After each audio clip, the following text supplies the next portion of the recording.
తగ్గటానికి కొన్ని చిట్కాలు. నువ్వుల నూనెను 4 చుక్కలు చెవులో వేసుకొని దూది పెట్టుకొని తలస్నానం చేయడం వలన తుమ్ములు తగ్గుతాయి. ఎండిన చేదు పుచ్చకాయ విత్తనాలను చూర్ణముగా చేసి నశ్యంలాగా పీలుసుకోవడం వలన తుమ్ములు తగ్గిపోతాయి.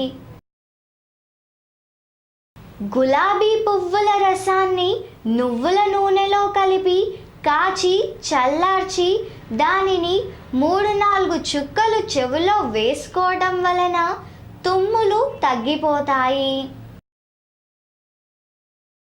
ఒకే మోతాదులో ఉన్న తిప్పతీగ, సొంటి, వాకుడు వేళ్లను తీసుకొని కషాయంగా పెట్టి దానికి పిప్పళ్ళ చూర్ణాన్ని కలిపి సేవిస్తున్నట్లయితే తుమ్ములు తగ్గిపోతాయి.